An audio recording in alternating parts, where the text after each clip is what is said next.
Hello दोस्तों, स्वागत है आपका हमारे चैनल प्रूलाइट स्टडी पे। और अभी हम लोग देखने वाले हैं इस वीडियो में 6 फरवरी 2024 के कुछ इंपॉर्टेंट करंट अफेयर्स क्वेश्चन, जो कि इंपॉर्टेंट होने वाले हैं हमारे जितने भी वन एग्जाम्स हैं उन सभी के लिए। तो चलिए शुरू करते हैं। तो हमारा पहला क्वेश्चन ये है कि who has taken oath as the first women chief justice of Uttarakhand of high court. मतलब कि पहली महिला चीफ जस्टिस ऑफ उत्तराखंड के रूप में किसे नियुक्त किया गया है या किसने शपथ ली है। तो ये ली है ऋतु बहरी जी ने। ऋतु बहरी जी ने, ये उत्तराखंड की पहली वुमेन चीफ जस्टिस हैं, फर्स्ट वुमेन चीफ जस्टिस हैं, वुमेन चीफ जस्टिस, पहली महिला वुमेन चीफ जस्टिस हैं, ध्यान रखिएगा। इससे पहले ये एक्टिंग चीफ जस्टिस के तौर पे काम कर रही थी Punjab and Haryana high court में, Punjab and Haryana high court में। तो आप लोग ध्यान रखिएगा कि उत्तराखंड की पहली महिला चीफ जस्टिस के रूप में ऋतु बहरी जी को नियुक्त किया गया है। Next question, who was awarded the best green bond corporate award at the asset AAA award for sustainable finance 2024। तो सस्टेनेबल फाइनेंस 2024 के लिए best green bond corporate award ये REC को दिया गया है। REC लिमिटेड को दिया गया है, मतलब रूरल इलेक्ट्रिफिकेशन कॉरपोरेशन लिमिटेड। और अगर कंपनी की बात करें तो ये भारत सरकार का ही उपक्रम है। एक महारत्ना इंटरप्राइज है और ये मिनिस्ट्री ऑफ पावर के अंडर में आता है, मिनिस्ट्री ऑफ पावर, और ये मिनिस्ट्री ऑफ पावर के अंडर में आता है। इनको ये जो अवार्ड मिला है, ये अवार्ड इसलिए मिला है क्योंकि उन्होंने 700 मिलियन $US का ग्रीन बॉन्ड इशू किया है अप्रैल 2023 में। और ये इंडिया की तरफ से पहला कोई भी ग्रीन बॉन्ड है जो इशू किया गया है। तो आप लोग ध्यान रखिएगा कि best green bond corporate award जो मिला है फॉर सस्टेनेबल फाइनेंस 2024 के लिए, ये REC लिमिटेड यानी रूरल इलेक्ट्रिफिकेशन कॉरपोरेशन लिमिटेड को दिया गया है। और ये एक महारत्ना कंपनी है जो कि मिनिस्ट्री ऑफ पावर के अंडर में आती है। Next question, which has become the first European country to accept unified payment interface यानी UPI की बात की जाए तो UPI हमारे इंडिया का है, जो कि 2016 में लॉन्च किया गया था भारत सरकार के द्वारा। और ये NPCI के अंडर में आता है, national payment corporation of India के अंडर में आता है, जिसकी की शुरुआत 2008 में की गई थी। तो जो पहला यूरोपियन कंट्री है ये फ्रांस बन गया है। इस क्वेश्चन को हम लोगों ने पिछले वीडियो में भी देखा था। फ्रांस में भी UPI कहाँ पर लॉन्च किया गया है? एट एफिल टावर यानी एफिल टावर पे UPI लॉन्च किया गया है। और जो वहाँ की कंपनी है लायरा, फ्रांस की लायरा है, ये फ्रांस में जितने भी ट्रांजैक्शन होंगे उनको हैंडल करेगी और UPI के थ्रू जितने भी ट्रांजैक्शन होंगे वो लायरा हैंडल करेगी वहाँ पे फ्रांस में। तो पहला यूरोपियन कंट्री कौन सा बन गया है? फ्रांस बन गया है, जिसने हमारे भारत के UPI को अपने यहाँ पर पेमेंट करने के लिए परमिशन दे दी है। अब इससे ये होगा कि जितने भी इंडिया के पर्यटक वहाँ पे जाएंगे, जाने के बाद सीधे के सीधे डायरेक्ट रुपये में पेमेंट कर सकते हैं, तो ये जो इंडियन टूरिस्ट हैं उनके लिए बहुत अच्छी बात है। Next question, which has become the first country in the European Union to issue digital Schengen visa. देखिए, डिजिटल सिंचन वीज़ा पहली कंट्री यूरोपियन यूनियन की ये फ्रांस बन गई है। इसका आंसर भी फ्रांस ही है। अब डिजिटल सिंचन वीज़ा के तहत ये जो वीज़ा प्रोवाइड करवाया जाएगा ये पूरा डिजिटली होगा, मतलब कह सकते हैं कि पेपरलेस वीज़ा प्रोवाइड करवाया जाएगा।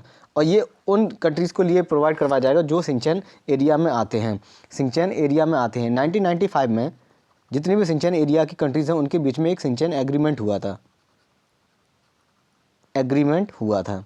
इसी एग्रीमेंट के तहत ये वीज़ा प्रोवाइड किया जा रहा है। अब इसमें टोटल 27 कंट्रीज़ आती हैं, 27 कंट्रीज़ आती हैं। जितनी भी ये ब्लू वाली कंट्रीज़ हैं, जिसमें स्वीडन है, फिनलैंड है, नॉर्वे है, एस्टोनिया, लाटविया, लुथियानिया, पोलैंड, चेक Republic, Slovakia, Hungary, Greek, Malta, Italy, Slovakia, Austria, Switzerland, France, Spain, पुर्तगाल, लग्जमबर्ग, जर्मनी, नीदरलैंड्स, डेनमार्क और आइसलैंड। ये जो कंट्रीज़ हैं ये सब की सब सिंचन एरिया में आती हैं। और इन्हीं एरियाज़ के लिए डिजिटली सिंचन वीज़ा प्रोवाइड किया जाएगा for non European countries, for non EU countries के लिए ये सिंचन एरिया है।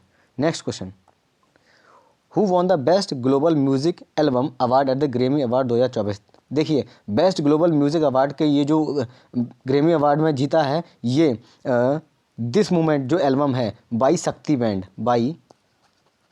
बाई शक्ति बैंड। और ये जो शक्ति बैंड है ये शंकर महादेवन और जाकिर हुसैन, शंकर महादेवन और जाकिर हुसैन का बैंड है। इनके लिए बेस्ट ग्लोबल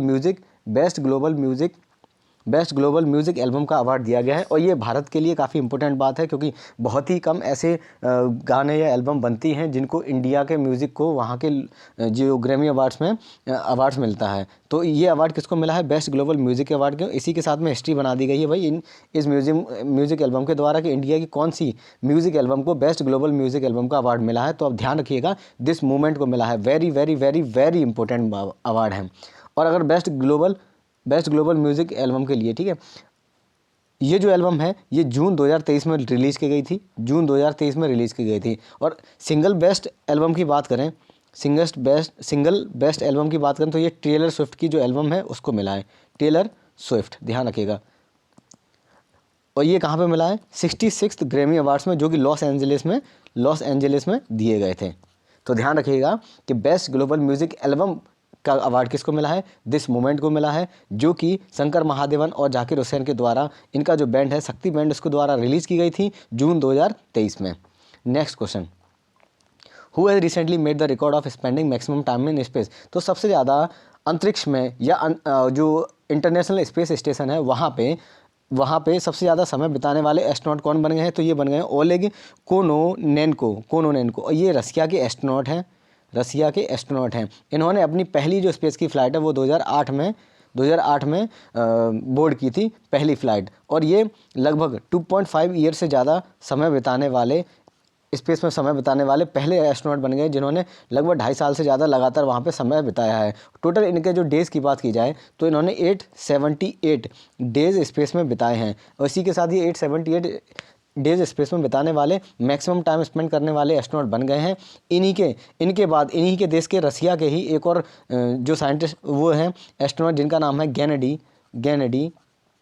पदल्का। ये सेकंड नंबर पे हैं सबसे ज़्यादा डेज स्पेंड करने में। तो अभी ध्यान रखिएगा आप लोग कि रिकॉर्ड बना लिया है इन्होंने, सबसे ज़्यादा दिन तक स्पेस में रहने का वो किसने बना है? ओलेग कोनोनेको। तो ये कहाँ के? रसिया के एस्ट्रोनॉट हैं। Next question, Ellora Ajanta international festival held from 2 से लेकर 4 फरवरी। इनका देखिए एलोरा अजंता जो गुफाएं हैं वो महाराष्ट्र में हैं। तो जाहिर है कि ये जो फेस्टिवल है कहाँ पे ऑर्गेनाइज किया गया होगा? महाराष्ट्र में। अब इस फेस्टिवल के तहत कई सारे प्रोग्राम्स किए गए थे जिसमें इनॉग्रल फंक्शन, संगीत का, कई सारे इंस्ट्रूमेंट को बजाया गया था। तो ये कहाँ पर हुआ? महाराष्ट्र में ऑर्गेनाइज किया गया था, वो भी एट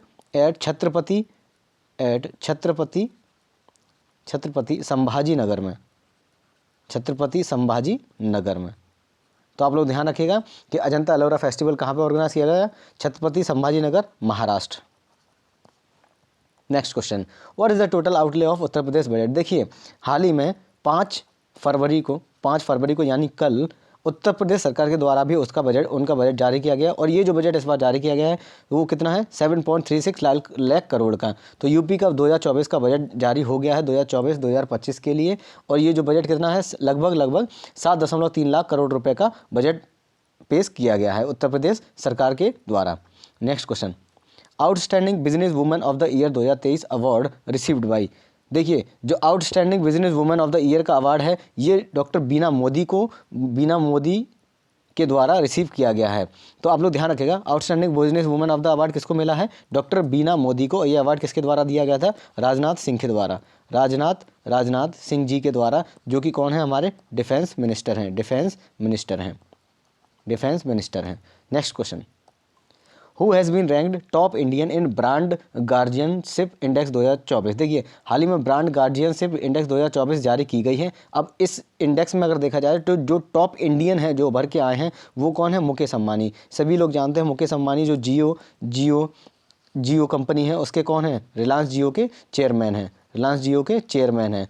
और अगर ये तो किसकी बात हुई? इंडिया में बात करें तो ये टॉप पे हैं, लेकिन अगर वर्ल्ड की बात की जाए तो ये दूसरे नंबर पे हैं, सेकंड नंबर पे हैं। पहले पे ये जो पहले पे चाइना के हैं, पहले पे चाइना के, दूसरे पे कौन है, इंडिया के मुकेश अंबानी हैं, पूरे वर्ल्ड में सेकंड नंबर पे हैं, और इंडिया की बात की जाए तो टॉप पे हैं ब्रांड गार्जियनशिप इंडेक्स 2024 में। Next question, Tamilaga Vettri Kazhagam Tamilaga Vettri Kazhagam political party हाल ही में किसके द्वारा लॉन्च की गई है? तो ये विजय के द्वारा लॉन्च की गई है। ये है एक्टर विजय। जब 2014 में पहली बार लोकसभा के इलेक्शन हो रहे थे, तो ये पहली बार उस टाइम पे जो अभी जो पीएम है नरेंद्र मोदी जी से मिले थे, तो ये भी अटकलें लगाई जा रही थी कि ये पॉलिटिक्स में आ सकते हैं, क्या ये बीजेपी पार्टी ज्वाइन करेंगे या नहीं ज्वाइन करेंगे, लेकिन उन्होंने सारी अटकलों को दूर करते हुए अपनी खुद की पार्टी लॉन्च की है लोकसभा के चुनाव से पहले। तो अभी लोकसभा के चुनाव होने वाले हैं 2024 में, और उससे पहले इन्होंने अपनी एक पार्टी लॉन्च कर दी गई है। तो ये जो है टीवीके यानी तमिलागा वेतरी कजगम पार्टी किसके द्वारा लॉन्च की गई है? एक्टर विजय के द्वारा। ये तमिलनाडु के हैं। Next question, who has been appointed as information and broadcasting secretary? तो इन्फॉर्मेशन एंड ब्रॉडकास्टिंग सेक्रेटरी हाल ही में संजय जाजू को अपॉइंट किया गया है। और जो संजय जाजू जी हैं, ये 1992 के एक आईएएस ऑफिसर हैं तेलंगाना कैडर के, और तब से लेके ये 2018 से लगभग 2018 से लेके 2018 या 2020 के लगभग से लेके तब से ये स्टेट गवर्नमेंट में ही सर्विसेज दे रहे हैं, और इन्हें इन्फॉर्मेशन एंड ब्रॉडकास्टिंग का सेक्रेटरी नियुक्त किया गया है। तो किसे नियुक्त किया गया है? संजय जाजू जी को। तो ये थे आज के हमारे कुछ इंपॉर्टेंट करंट अफेयर्स क्वेश्चन। जय हिंद, जय भारत।